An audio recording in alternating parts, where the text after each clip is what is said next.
Welcome back, family. This is your boy D. For all you smart and intelligent folks out there listening, that just simply means Ed. Today's episode is entitled, What is a Project Artifact? Again, what is a project artifact? Hey, listen, project artifacts are your guiding compasses for your project to excel and have the success that's required. According to PMBOK, the term artifact in the context included in project management includes project management, processes, input, tools, techniques, output, EEFs, and OPAs. Let's get into my very first point. First point is process.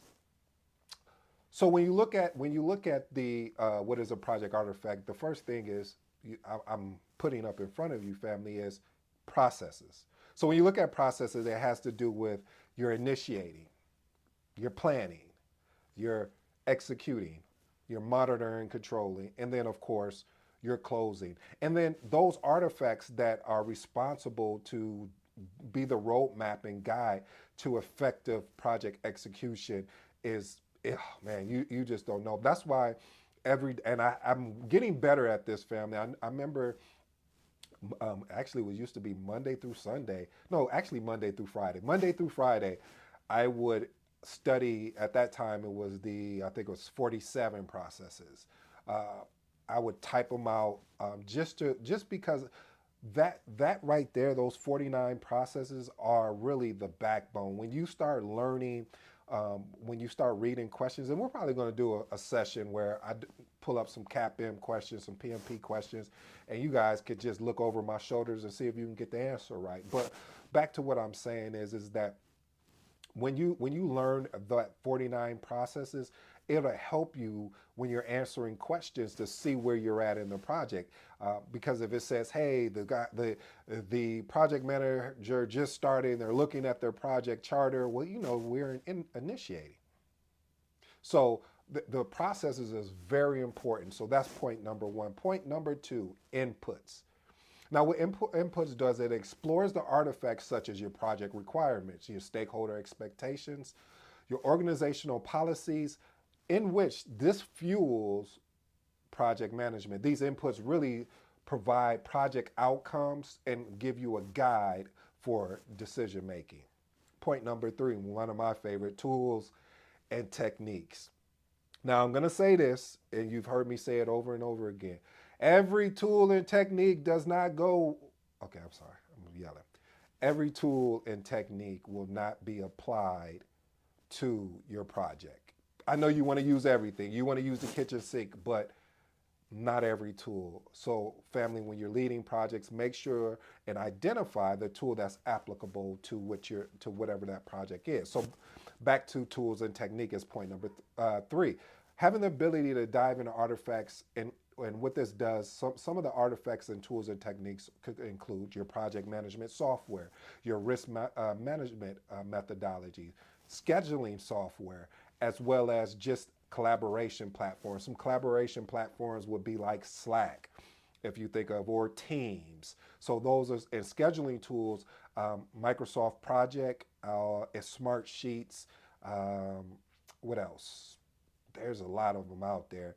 Those are the two even Excel. I mean, Excel is a good tool as well.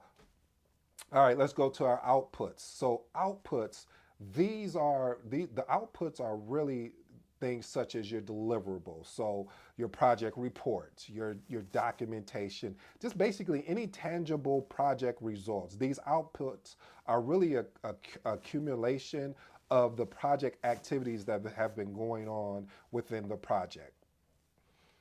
EEFs. If you don't know what EEFs stands for, that acronym means enterprise, environmental factors. See, when you uncover the artifacts that capture these external factors that influence a project, so here's some examples of EEFs: industry regulations, market conditions, the cultural norms, and technical advancements. I remember when I was leading a project that one of my EEFs, I had to understand what the market conditions were for a particular project, and was it even worth us going forward? Now, normally a project manager wouldn't be so engaged at that point, but it was because I had the industry knowledge of where they were going, so I was able to point the sponsor to the resources as he was building out the business case. So, family, look at that. Understand your EEFs, because sometimes we forget about our EEFs. We're so focused on on everything else, we forget about the EEFs. And my next one, which is OPAs, or what we call organizational process assets. Now, these documents here. So if you're ever starting a new role at a company, this is where I would, if they have a PMO, you should ask them, hey, can I look at your organizational process assets? And this will tell you everything about your PMO at that point. If they don't know what you're talking about, yeah, you probably made a bad decision. No, I'm just playing. I'm just playing. Don't quit on the job yet. This is an opportunity for you to help them grow. So, what is an organizational process asset? So what you will have is your project data, basically your historical project data, your lessons learned, your organizational guidelines. So basically, how the OPAs works. These are the assets that contribute to the project management efficiency and performance. I'll say that again: efficiency and performance. My last and final point, family, that I think will hold value is the integration artifacts. What is integration artifact? So just stay with me. So these artifacts include your project charter, your change control processes, your, my favorite, communication, yes, communication plan, to ensure that the project is aligned effectively. A lot of times, family, what can happen in all these various artifacts is that, yeah, you're putting all these artifacts together, you're doing all the due diligence, you're spending so much time on the artifacts that you're not even bringing it to the team to really, as I like to say, poke holes at it, because you may understand, you may find out in your communication plan that things have changed, things have adjusted, and you need to adjust to what the audience needs. I feel a lot of times we're unwilling to make a change because if we make a change here, we got to make a change over here and over here. So it's just easier to work in a broken system, which you're not going to do that because you're an exceptional project manager, and that's not what we do here. So we're willing to do the extra work as long as watch this, is that we can get the credit, not us, but the team can get the credit to have a successful and fruitful project. So family, I hope you really truly enjoyed this. This was a little, with artifacts, it's always an up and down type thing because there are so many various artifacts out there. There's even artifacts that are not even in the PMBOK that people use, and they're really effective, but you have to find what fits you. And during your growth as a project manager, you're going to find those things. I remember when I first started off, I had a one-pager project charter, and then I remember as I continued to grow and went to different companies, they had multiple pages of a project charter, or they'll have their project plan.